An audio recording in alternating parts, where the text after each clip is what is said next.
discussion of the Ohio PTA and the Children's Defense Fund of Ohio.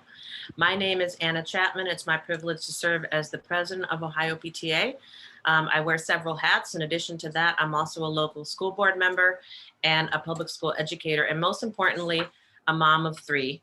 My baby is not such a baby. He's a freshman in high school. And then I have two in college, one at Ohio State as a sophomore, and one who's graduating from Michigan State on Friday. So this is a very important week for me and everyone in my house. Thank you for spending time with us this evening. Before we get started, I just want to let you know that this session is being recorded and will be accessible at a later time. Last month, the Ohio Parent Teacher Association and the Children's Defense Fund Ohio conducted a parent survey to gain insight into what their children need as they reemerge from the pandemic, happy, healthy, and ready to learn.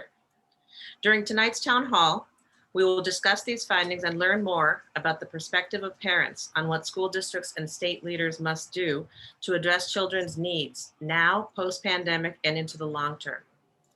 We will discuss promoting greater focus and access for social and emotional learning and health services for children, enhancing more personalized instruction for child learning, and innovative practices of engaging parents and communities meaningfully in their children's educations through community learning center models. Joining me today are several wonderful panelists. We have Dr. Tracy Nahara of the Children's Defense Fund of Ohio, Dr. Carrie Bunger of the Cincinnati Public Schools, Melissa Cropper of the Ohio Federation of Teachers. And now I'm going to turn it over to Dr. Tracy Nahara. Tracy is the Executive Director of the Children's Defense Fund Ohio, a statewide nonprofit organization that serves as an independent voice for all children. Born out of the civil rights movement with more than 4 decades of advocacy in Ohio, CDF Ohio champions policies and programs that lift children out of poverty, protect them from abuse and neglect, and ensure their access to appropriate and targeted healthcare, quality education, and nutritional wellness. Welcome, Tracy. Thank you so much, Anna, and thank you to the other panelists as well.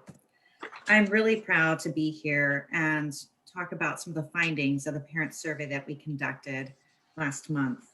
And just to start with, part of what Children's Defense Fund believes, and I think that this is shared amongst our panelists as well, is this idea that children don't come in pieces. We know and we recognize as parents, as teachers, as community members, that there's so many factors that affect our children day in and day out that could have ripple effects into the rest of their lives. So for example, we know that when a child is hungry, or if they didn't get good rest the night before, they're not going to be prepared for learning. So that's why we need to think about children and, kind of the entirety of their lives, right? Their whole beings. They come in, to school and to learning, as their whole selves. So we need to make sure that we're recognizing all the other aspects of their well-being. So we can go to the next slide. So really the impetus for this work is, and I'm sure many of you have seen this as well in media and in other outlets, story upon news story around, how are children faring during the pandemic? And then narrative shifting around learning gaps and learning loss and the lost year and falling behind. And as advocates, as parents, I'm a parent of 2 high school children. We know that there's so much more to their lives than what's going on in the classroom. And also that they're bringing so much into that classroom, whether it be remote or face-to-face. And, just short of asking children how they're faring, we thought we'd do truly the next best thing and ask their parents. So that is what we did. We reached out to the Ohio PTA's leadership, and we asked them, about why don't we partner? Why don't we partner and find out from parents what their children are experiencing in this time?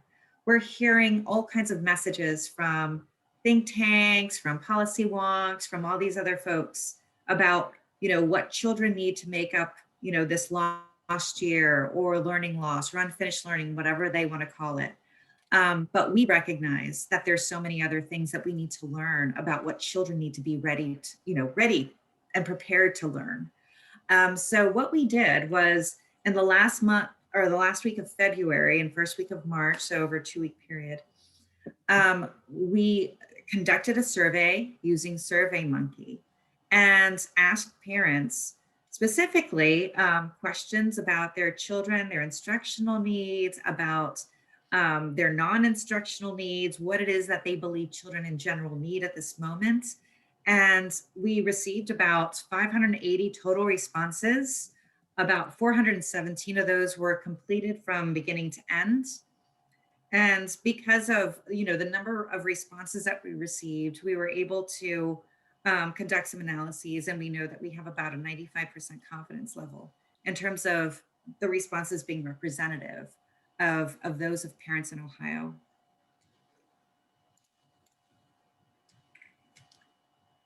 So I want to share just a little bit of background in terms of the demographics of our respondents.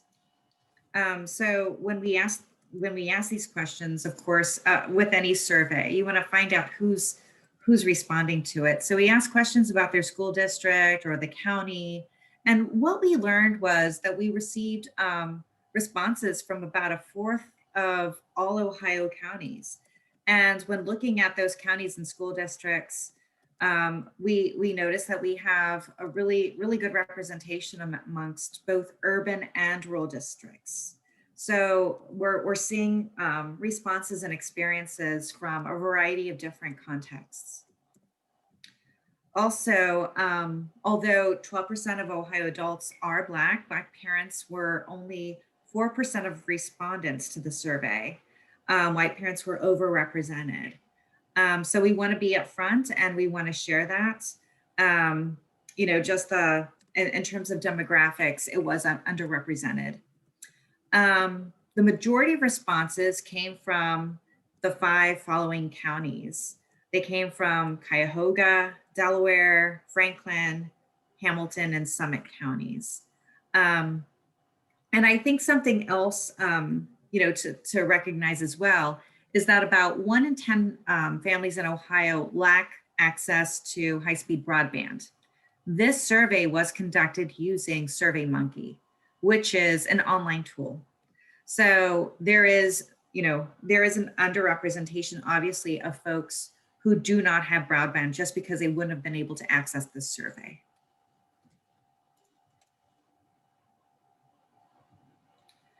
Now, in terms of children who were represented in the survey, one of the questions that we asked of the individuals responding, the parents, were, first of all, are you a parent? And the ages of your children in your home. And so what we found was that number one, we believe that the respondents were fairly represented, or they were parents of children who are fairly representative of the state and the state's population of children in those age groups. So that was good news. So you have the range of experience, right? So you have parents who are helping the younger ones, just pay attention, try to sit up straight and looking into the camera and maybe not falling asleep, or, being silly and trying to get them refocused, all the way to the older grades, older children and adolescents who are more able to direct their own learning to a certain extent. Now, we all know that just because a kid's older doesn't necessarily mean that they don't need to be redirected, but we're assuming that could be the case. So we have a really good representation of different age groups. And also, just go back one more, sorry.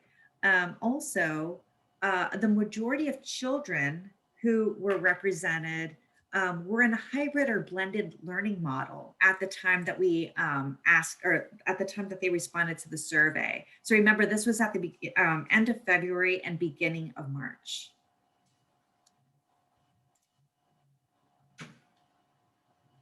So we asked a couple questions in different ways, and one of them were around parents' perceptions of student needs in order to thrive. So using some very simple text analysis, we kept these open response, so parents could share, um, you know, their thoughts, their feelings, what they were seeing of their children in general. And we saw that, parents viewed learning as a major component, obviously, of that need. But they also identified some additional areas, for example, emotional support. They want their children, to be, emotionally healthy. Um, they also mentioned in-person classes. So many parents believe that the in-person experience was really integral to their ability to thrive in whatever capacity, either it be learning or social, that person to person.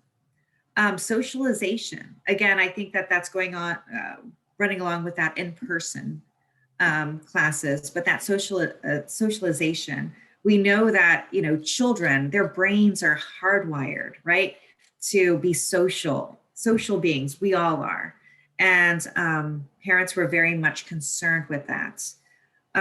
Mental health supports. I think that, this is no surprise. I think that this is something that we've all recognized. But, feelings of isolation and loneliness or, down or blue, these are all indicators, that something's not okay. Um, and we need to be, tending to some of that. And parents recognize that, which is, I think, really, really a great thing because and much of the mental health and behavioral health literature, especially with children, we find that caregiver hesitation or lack of understanding around mental health services is the reason why that children, a major reason why they don't access mental health services. And then time with peers, which is also, goes along with socialization. In-person classes, we're social beings, and that time is essential. I'm sure that many of you have heard the saying that um, children's work is play. And I think very similarly with our youth and adolescents, their brains, get wired through those social interactions as well as their learning. Now, we also ask questions around immediate concerns for student well-being. And the first question was more general. This is more, of what's the here and now that's before us. And again, we left this open response. We didn't want to have parents forced into different categories that weren't authentic to them. But using this text analysis, again, the themes that emerged were, you know, parents were concerned with engagements. And I think that we've seen this, we've seen news coverage of this, especially with high numbers of children that, have disappeared, right, from their learning community, or chronically absent. And, a lot of this could be as a result of, the pandemic, where maybe they're having to help care for younger siblings while mom and dad are working, the child care center is closed. Or it could be genuine disengagement from school, either through, because of the virtual learning itself or lack of broadband or devices, whatever the case might be. Another one is learning skills. Parents saw an immediate need for this as well. Um, Whether that be, time on task or focus, or just, purely, phonetic skills in general. I mean, or something very specific. Mental health also emerged as an immediate need. At the point in time where the survey was conducted, children had been at home for nearly a year. Exactly, nearly a year. So, of course, the constant worry and uncertainty, and then on top of that, isolation, especially if there weren't any outlets, right, for social interaction. I'm sure that that could definitely add to worries around mental health. Isolation, falling behind academically, that is a worry, of course, for parents. And finally, anxiety. So, anxiety around, all kinds of different issues, whether it be anxiety about, not returning to the classroom, anxiety about their academics, anxiety about, you know, not being with their friends. I mean, a whole host of issues, just general anxiety. So as you can see, I mean, parents, I think, are very well, it seems, very well attuned to, some of the immediate concerns that they're seeing with their children. Now, we also asked some questions around what are some priorities, right, that they see for their schools in serving students, especially as they return to school face to face.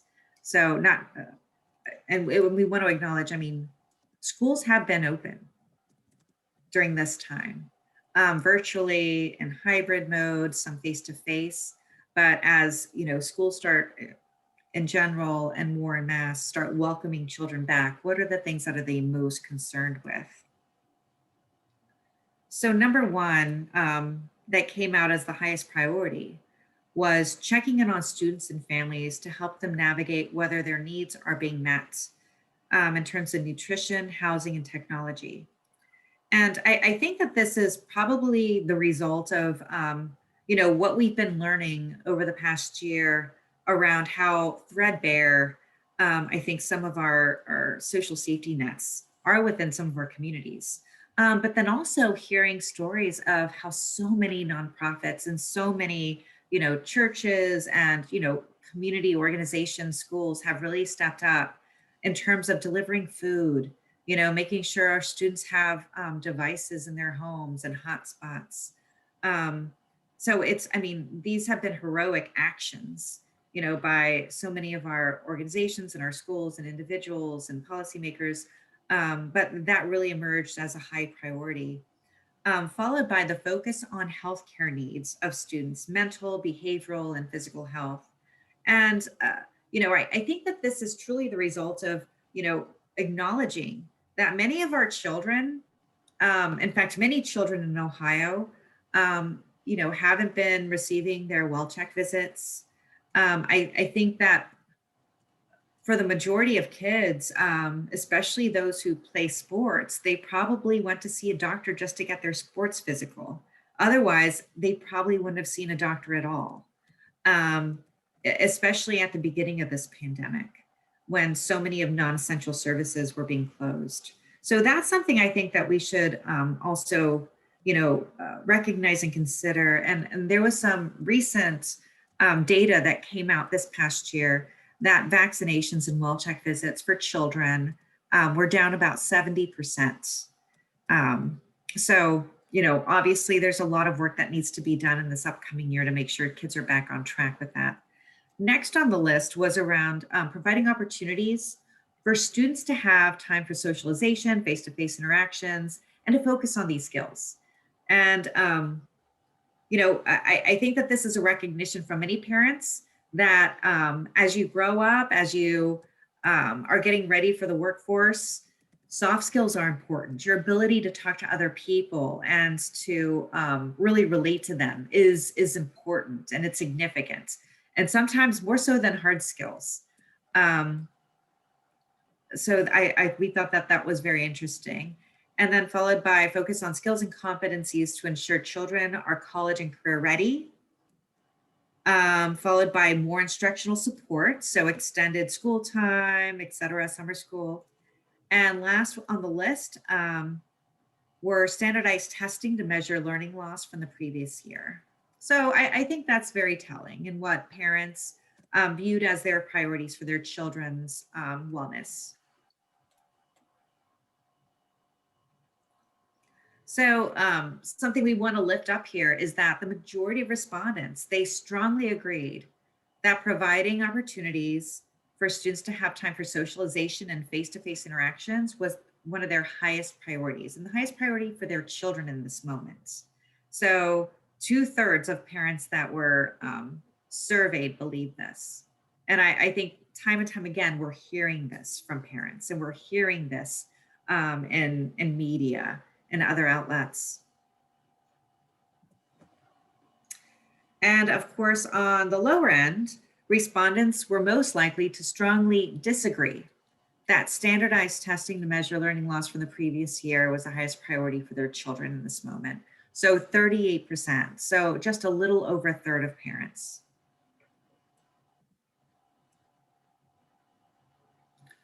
So when we asked about what are the things that they need from their schools, right, in terms of instructional support for their children to thrive, because this is an important aspect of it. We're all wondering this, right? What is it going to look like for our kids?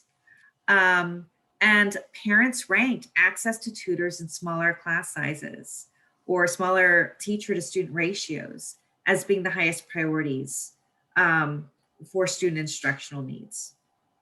So that was, those far and away were the things that parents ranked the highest, I think, which is very telling. And then next on down was 19% of parents, ranked extended school days, followed by about 14% that said something completely, completely other, which we can provide some of that on.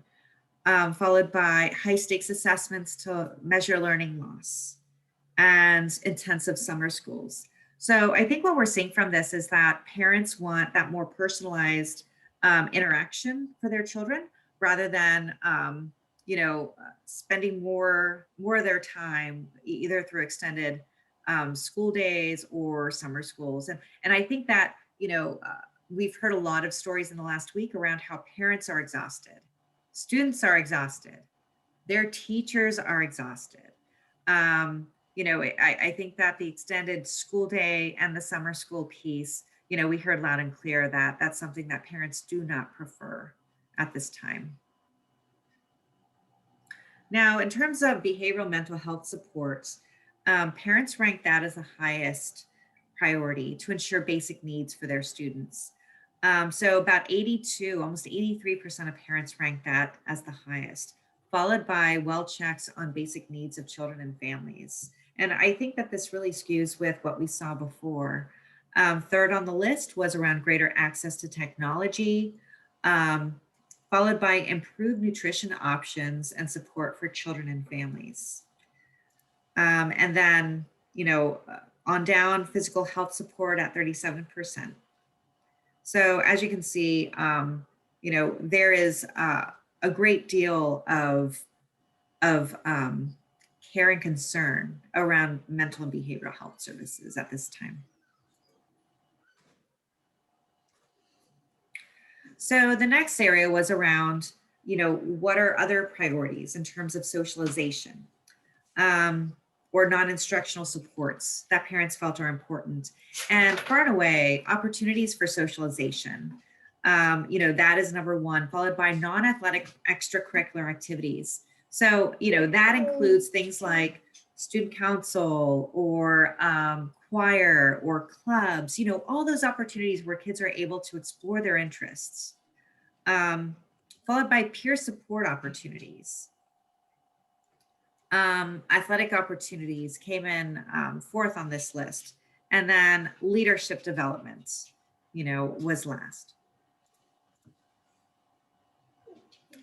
So respondents ranked internships and work opportunities highest for priorities for college and career readiness. And this is also important as we start thinking about youth summer employment and employment options, because this is really where they start learning those skills, right? That'll help them prepare for, college or work or military, whatever the case might be. But we saw that internships and work opportunities were some of the highest ranked items that parents wanted, followed by mentorship, job shadowing, and college and ACT prep. So just to summarize, whole child, this notion of whole child really is at the center of what parents said their children needed, both in general and immediately. And, we need to make meaning of this. So as parents identified the needs, this is what we heard. They wanted to prioritize basic needs and making sure that they are being met. They really wanted to focus on mental and behavioral health for their children as they return to school, which I think is really smart because in so many ways, our schools are that entry point and that gateway, to other services where, maybe a teacher or a caring adult recognizes something about one of their students and can make a referral or can connect them or their parents with care. So this really, I think, makes sense. Personalized educational experiences through more tutoring opportunities and learning in smaller groups, and a real emphasis on the need for children to have greater opportunities for socialization, especially as they return back. Making those personal connections. Again, their brains are hardwired for this. And it's something that we all crave as humans. So of course, this is something that parents would see their children as something that's essential and something that they need. And, just to kind of close off this section, this is just some news articles here in the last several weeks. I've seen something of a shift, and this is just maybe my own, what is it called? My own bias, right? Of, seeing more articles that are focused on social emotional learning for the summer, more on mental health for tweens and teens, during this time and as children are returning back to school and getting ready for the summer. And also, articles about isolation and how to address it with your child or how schools should be addressing it with children. So I almost feel like we're coming, not necessarily 180. We're not doing a 180, but we're starting to move a little bit more in the direction of recognizing that children are whole beings, right? They need other aspects of their well-being also tended to beyond the learning loss, which is important, yes. But in short, in order for children to thrive, they have to have those basic needs met. So there's a saying that, you've got a Maslow before you bloom, right? And obviously referring to Maslow's hierarchy of needs and Bloom, right? The taxonomy of learning. So at this time, I believe we're going to get some questions. If there are any questions about the survey results, and I believe you can post those in the chat. Tracy, it was asked, will these findings be shared with superintendents or school personnel? How can we get districts to activate to address our student needs now? So one of the nice things about, about the survey, right, and having it here recorded is, yes, we can share them absolutely with every one of the 610 school districts in the state. The other great thing that we've also heard, though, is that there are many school districts in the state that are trying to access and trying to tap into, the expertise of their parents and hearing more about what their children need. So if you happen to be in a district that's not currently doing that, of course, I mean, you can absolutely use our survey results or encourage them to, conduct a survey with the parents and the families within their district. There's another question. Do you think that schools will be able to focus on these needs, specifically the mental and social health? Teachers teach to standardized tests more than anything else. How do we push for this? Yeah, so I think more now than ever, and you'll hear this from some of our next speakers, is that there is a recognition that schools are in many ways anchors within our communities. In many of our school districts, schools are the place where a lot of children, get their summer meals or get referrals, for maybe a cavity, to a dentist. Our teachers and school nurses and paraprofessionals and principals, they see our children so much during the school year, whether it be virtual or in person, at least for the majority of kids, right? I think that they build that relationship and are able to, draw those connections. And you'll hear a little bit more about that here in a moment. I don't want to spoil that yet.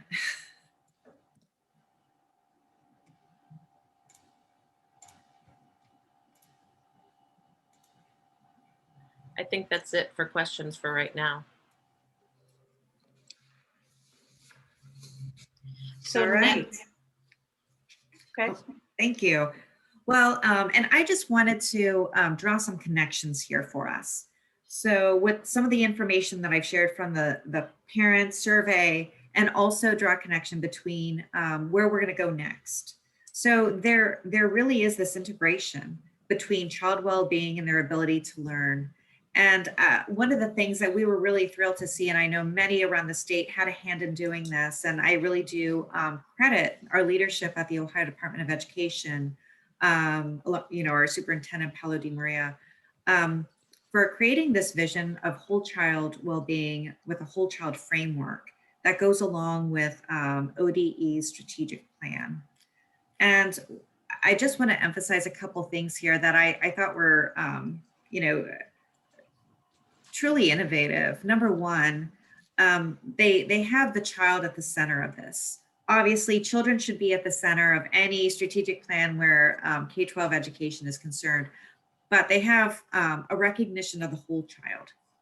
And so they acknowledge that children need to be, healthy. They need to be, have all these different aspects, around them to be ready to engage in their learning. So safety, they need to be supported. They need to be challenged, right? So I think that these factors around this whole child framework are really important. And then when you look at the next layer out, you see the circle right around the whole child, and they do acknowledge that you have to have cultural responsive education. You have to have coordination of policies and practices, equity, continuous improvement.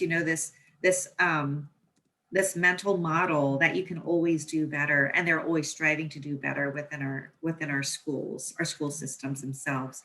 And then on the outside of this is something that I think resonated a lot for organizations, like Children's Defense Fund, like others that you're going to be hearing from, that for a child to be ready to learn, they really need to have aspects of not only, being there at the school, but, they have to have, social emotional learning in place. They have to have health education.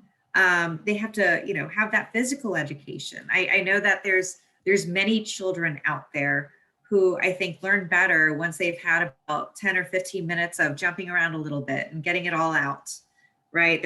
And some kids are kinetic learners, let's just face it. They have to be moving to learn. But child nutrition is also recognized as an important aspect of this. And we talk about this. We talk about this a lot. Children that are hungry, are not ready to learn. They're not in the right place. I mean, if any of us as adults, if we're hungry, we're not going to be able to concentrate and focus. Going along with that, health services and behavioral health services are also part of that.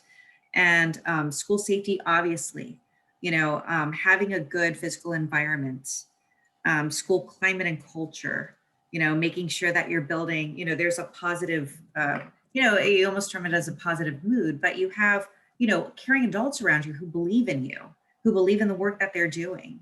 There's a sense of purpose and pride. And of course, staff wellness is a part of this as well. Many of our teachers, many of our paraprofessionals, principals, they have truly stretched themselves beyond, I think, what many of them thought were possible to do the work that they've done this year. And we need to recognize their humanity and making sure that they're taking care of themselves also.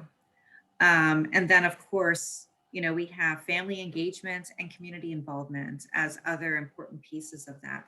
But I wanted to draw this out and draw this to your attention because, what we're talking about in terms of, schools meeting the basic needs or helping to connect families with basic needs, that is part of a framework of having children ready and prepared for learning. Okay, thank you, Tracy. Next, I'd like to introduce Dr. Carrie Bunger, who is the Director of Positive School Culture and Safety for the Cincinnati Public Schools. Welcome, Carrie. Hello, everyone, and good evening. I'm thrilled to be with all of you. And what a great connection, Tracy, that you made with the whole child framework. So as I talk through today, I'm going to uplift some of those pieces to the pie that were shared as part of that whole child framework. So thank you for sharing that. So tonight I wanted to share a district perspective from CPS about overall, oh goodness, my screen has changed here. I'm sorry about that. It spontaneously closed, so I'm getting it up just here shortly. See, Good I start timing. talking and things just whoop. There we go. 1 second. Okay. Sorry about that. This is the worst thing that happens today. We're having a great day.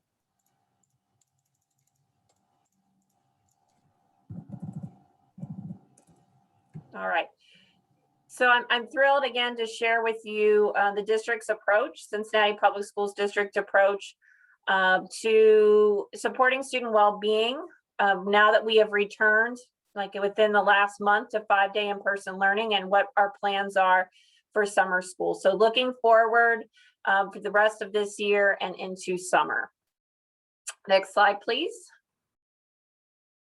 Just to give a short framework of Cincinnati Public Schools, we are a group of, or we are comprised of 62 schools across pre-K 12 and anywhere between 36,000 students across a 92 square mile radius. We can go to the next slide, please. In terms of student well-being, for the purpose of today, I would love to share in relationship to that whole child framework, what Cincinnati Public Schools is doing to address student physical health as well as social, emotional, mental health. And you can see this within the framework that there'll be pieces around nutrition, health services, school climate and culture, and behavioral health as I discuss this today. So we've learned a lot through this past year, and Cincinnati Public Schools started out in distance learning, then blended, then distance, then blended, then in person. So we had a lot of transitions this year, and we have learned a lot. And we learned about the continued importance to walk with our families and community members during this time. So in terms of physical health, we have school-based health centers and targeted schools across our district. Those were open once it was safe this year, and continue to be open now that we're back in 5-day in-person learning, and they will continue to be open during summer school, so that when Tracy mentioned that vaccinations and well child visits are down, there'll be opportunity for students to have access if they participate in summer school. Or if not, they can still go to a school-based health center and be able to get that support now and through the summer. The district made a commitment to have registered nurses in every building. They felt that that was incredibly important during this time of COVID-19, to be able to do contact tracing, to have isolation rooms, and also maintain the physical health and medication maintenance that needed to happen. The district was committed to that. And we'll continue that into next year.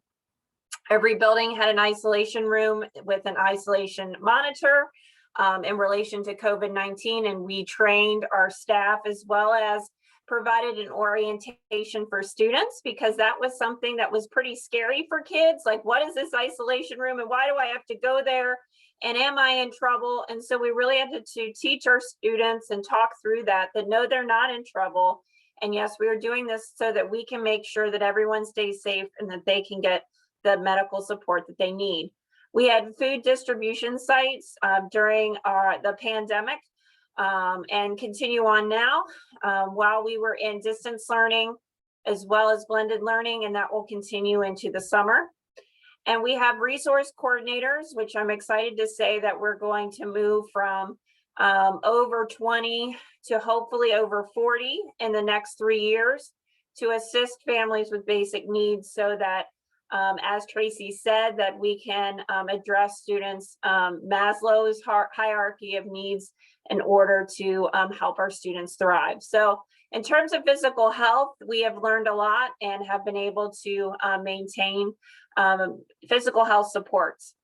In addition, the district pre-pandemic was very committed to increasing the capacity and capability of social emotional supports in tandem with academic supports. So our board, as well as our superintendent administration, made a point of increasing capacity by creating the Positive School Culture and Safety Department, of which I'm the director, as well as increasing the number of school social worker staff that help to support the work of positive school culture.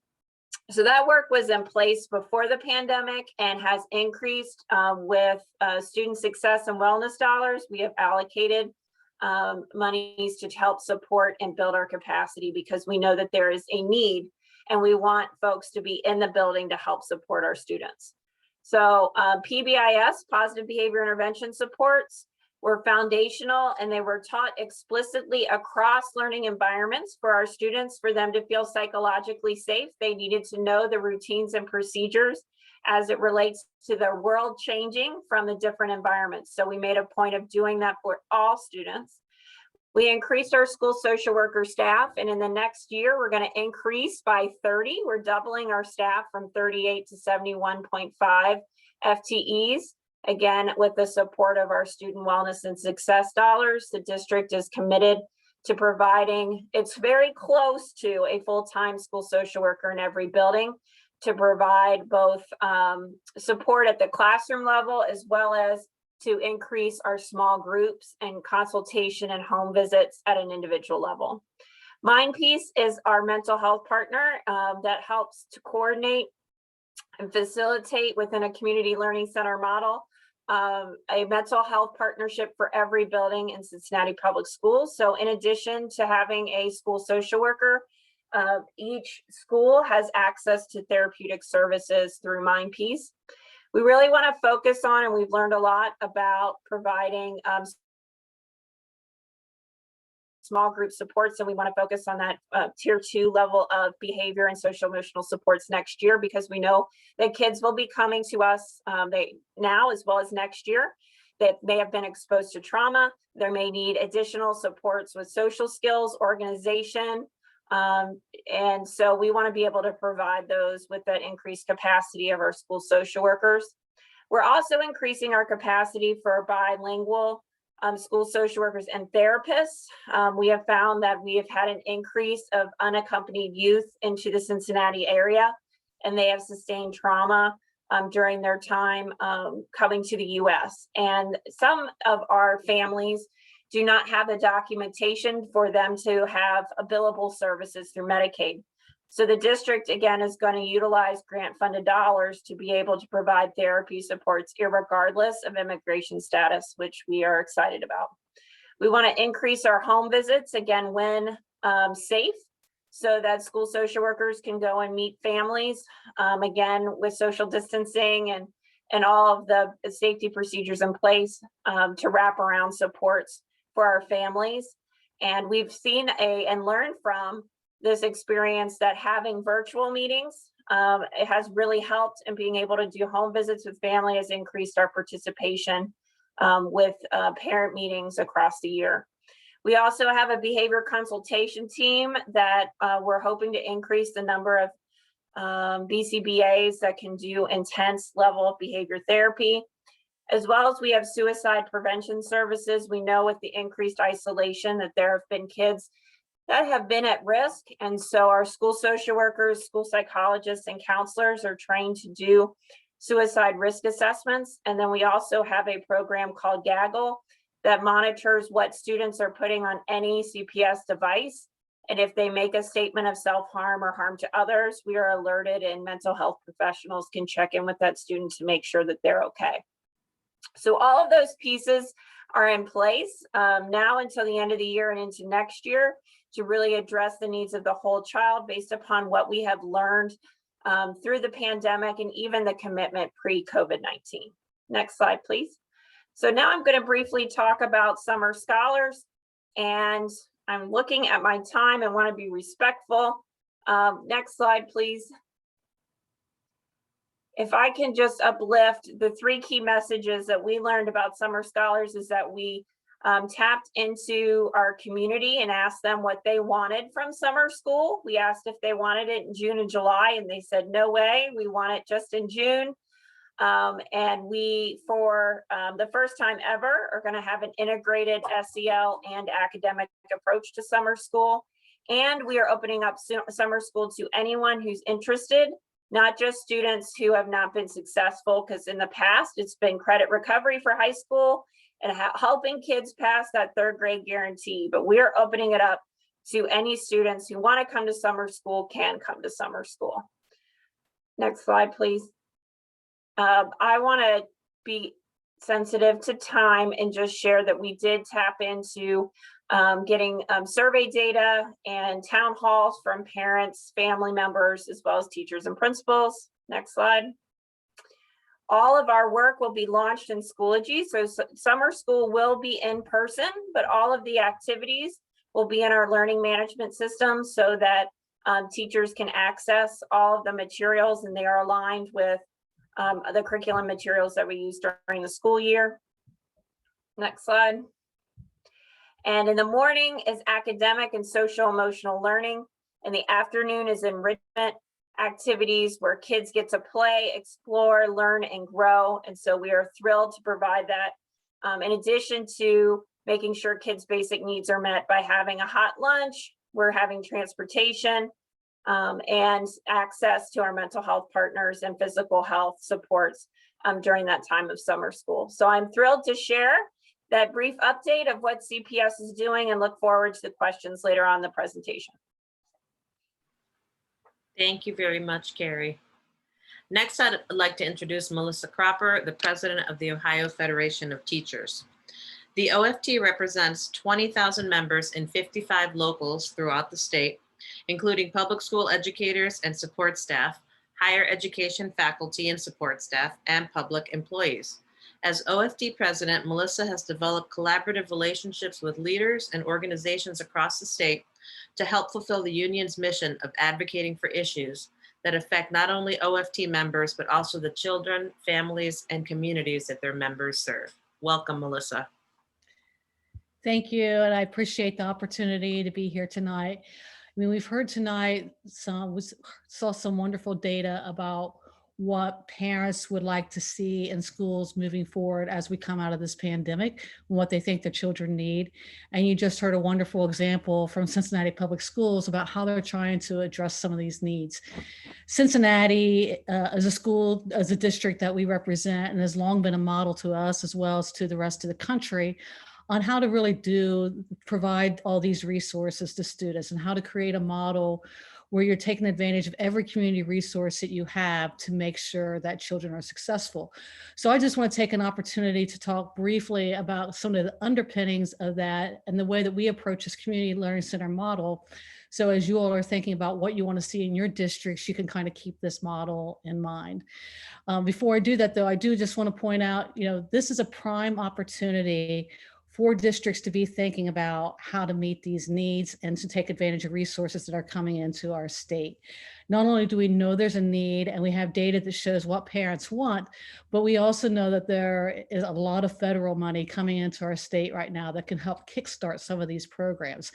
And the latest round of ESSER dollars that are coming into districts not only specify that these monies can be used for these type of services, but also requires some kind of community stakeholder agreements around involvement and how monies are used. So this is an opportunity for you all as parents and community members to contact your districts and talk to them about the types of services that you would like to see. So when we talk about community learning centers, we think of teaching and learning as being at the center of that, but understanding that there are a whole lot of other pieces that that are wrapped around the whole child that enable that child to be able to teach and learn, or to be able for us to teach and for students to learn. And I know there was a question asked earlier about how can we do this when teachers are focused on giving a test. This model really is based upon allowing teachers to do what they've been trained to do, which is teach and focus on teaching, while allowing the community around the students to provide all those services, the people who are skilled in behavioral health, skilled in physical health, skilled in all those other areas, just making their services accessible to people and putting them in a place where they're able to be used. So again, we see teaching and learning at the center of this, but then you see all these other pieces that are wrapped around it: school-based healthcare, hands-on internship programs, family resource centers, food pantries, counseling. Again, a lot of times I think when people think about wraparound services, they tend to focus in on those healthcare pieces, but we really think of a community learning center as all the resources that are available in a community, and how do you bring those together. So when you think of it in that concept, if we go on to the next slide, what we're really talking about is what you would see in a school is integrated student supports and expanded learning opportunities. But really the root of all this is community engagement and collaborative leadership. It is bringing partners together really at a neighborhood by neighborhood level. That's the kind of model that we advocate, that it's not a top-down, district-wide, one-size-fits-all approach, but it's meeting with the parents and stakeholders within a neighborhood and talking to them about what do you want to see in your school? What do you think our students need to be successful? And how do we bring those together? So bringing those people together, having those conversations, creating those local leadership teams that are comprised of parents and neighborhood members, and making decisions about what are the best services for our students and who are the best providers. So that in a nutshell is kind of our concept of the community learning center model. Again, Cincinnati is the basis of where we picked up a lot of this information, and it's the model that we try to push. But I also want to emphasize that this can work not only in Cincinnati, but in rural districts. We are working in several rural districts, suburban districts. The model built upon community engagement, collaborative leadership, and going neighborhood by neighborhood to determine what is needed. So we are always happy to work with anyone who would like to know more about this model. We are forming a statewide collaborative that consists of both OEA, OFT, and all the administrative groups, to try to help people understand this model and to help districts understand how they can use these dollars to meet these needs. So thank you.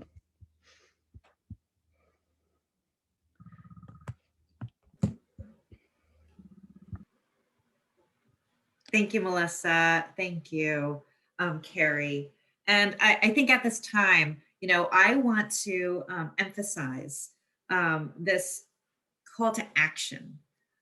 So we've shared with you a lot of different types of information about what parents, want for their children, what school districts are doing, the types of models, that are out there. And really they are agnostic of type of school district that you have. They work in, rural or suburban, urban districts.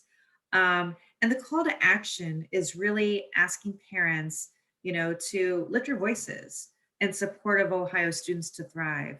And number one is really about providing funding to support mental health services for children in schools. And so if you look at the Ohio PTA's voter guide, or I'm sorry, voter voice online petition linked in the chat, you'll get access to, lifting this as an issue that's important to you with policy makers that represent you and those in leadership at the State House. And as you heard from Melissa, there are federal funds that are flowing down to school districts to support these efforts. And also we need to make sure that there's state support in this as well. The second thing that I would ask you to do is support, maintain, and preserve, funding items like student wellness and success and the Ohio biennial budget, so that they can be used for their intended purpose for student wraparound services. So this is more of a state sources dollars. And lastly, just advocate for your schools. Advocate for schools to be fairly and fully funded by passing the Fair School Funding Plan. So, any of these three items, any combination of them, obviously would be great for you to advocate for. But really, the behavioral and mental health services, if nothing else, that is something that we heard loud and clear that parents really want. And, we invite you to join us in this movement and these efforts to make sure that they're available for all children. Also, there is a one pager, I believe that Allison is going to put in the chat for folks, and that we will also make available publicly so that individuals can have that. So let's see. And then also, I just want to lift up a couple upcoming events and advocacy opportunities. First, tomorrow night, the Ohio PTA is having a Parent Academy webinar with the Ohio Department of Education on the whole child framework. So what I shared with you a little earlier, they're going to go more in depth on that, and it's going to be tomorrow at 7 p.m. And there's a link in the chat to register. Also on Friday, April 30th, there will be a Facebook Live with the Ohio Children's Budget Coalition on a fully and fairly funded Ohio schools with the Ohio Education Association. So we invite you to join us at that as well. There was also going to be an All In for Ohio Kids Public Education Stakeholder Coalition Lunch and Learn briefing on May 4th at noon with our partners from Policy Matters Ohio. There's a link in the chat right now to register. And later on that evening, there will also be a statewide town hall on school funding with the League of Women Voters and former Representative John Patterson. Again, the link is in the chat if you'd like to join us. So lots of opportunities to learn more about a whole host of these issues and how you as a parent, as a school district resident, how you can lift your voice in support of any and all issues. And then. Okay. Thank you, Tracy. We'd like to end with a video message from student Andrea Nadalny of Thomas Worthington High School in the Worthington schools. Andrea is a junior at Thomas Worthington High School, and she'll be sharing a closing message on her advocacy as a student around suicide awareness to ensure she and her peers have access to mental health supports. In her video message, she shares with us why this issue is important to her and what this past year has taught her about the importance of supporting students' mental, behavioral, and social emotional needs during COVID and beyond. In 2020, Andrea wrote an essay in support of greater awareness to student needs and mental health of young people. Andrea's message reaffirms how important it is that we make sure student health services are accessible and available for all Ohio students. Hi, my name's Andrea.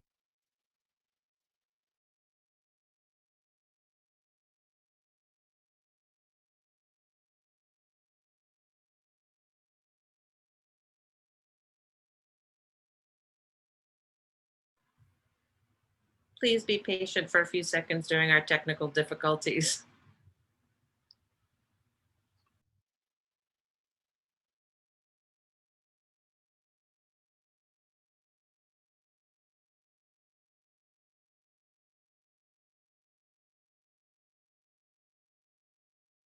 Hi, my name's Andrea Nadolny, and I've been working on a Girl Scout Gold Award project over suicide prevention and awareness.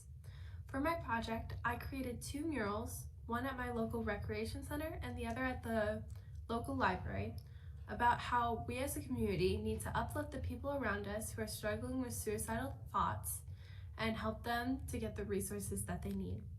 Another aspect of my project was working with the Ohio Suicide Prevention Foundation to develop infographics about a variety of topics relating to mental health. These resources are great for anyone.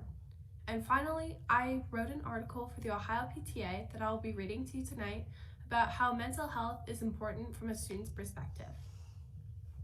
Mental health has always been stigmatized in our society, and it has never been as important as it is now. COVID-19 has caused hardships for everyone, through sickness, isolation, or loss of a loved one. With the amount of disconnect in our society, our mental health needs to be a priority. Our mental health affects our ability to think, process, and react to the world around us. COVID-19 has created so much uncertainty in our everyday lives. With such drastic changes in our daily lives, COVID-19 makes us feel out of control of the simple aspects of our day. Even minor inconveniences, such as worrying about forgetting a face mask or not being able to hug your friends, can really shape our mental health. This makes more people at risk for developing mental illness like anxiety or depression. Anxiety can develop from emotional shock following a stressful event, like a global pandemic. Depression can be a side effect of a long period of isolation that we have endured. Many people are diagnosed with these illnesses when those close to them notice a change in their behavior. However, quarantining and hybrid or remote learning situations make it harder to catch these changes in those we care about. Now, more than ever, we must be vigilant about the symptoms of mental illness in the people around us. As a student navigating Zoom classes, I know remote learning can be hard. With 3 other family members bustling throughout my household, I am paranoid about the camera and the mute button. Even the small things, like asking teachers to slow down their lectures or just asking a question, are a lot tougher in a remote environment. Since everything in our lives is just so different right now, it's hard to gain a sense of rhythm in our daily lives. So we need to be there for one another in any way that we can. During a normal school year, students and teachers develop a unique bond. This relationship can create trusted support systems, which can really help those who are struggling with their mental health. Reaching out to students in positive manners can really make them feel like they're cared for. Sometimes it's tricky to do this in a way that doesn't further stress out a student. As a student, I created some ideas that show caring through small gestures. So some ideas for teachers: check in during class. Instead of asking a student to stay after class, find a brief time to check in during class without being obvious. Break kids into small groups and then go around and check in each one. You can further talk to the kid individually there and get a better sense of the situation. Leave time for personal life. Make time in class to talk about students' personal lives. Ask if anyone is excited for upcoming plans or holidays. If you suspect a particular student needs extra attention, ask them to share something positive from their week. A positive mindset can really affect their mental health. And lastly, email directly. Email can be a beneficial way to communicate with a student who appears to be struggling. There's definitely a fine line not to cross, but by being friendly and non-judgmental, email can allow a student to express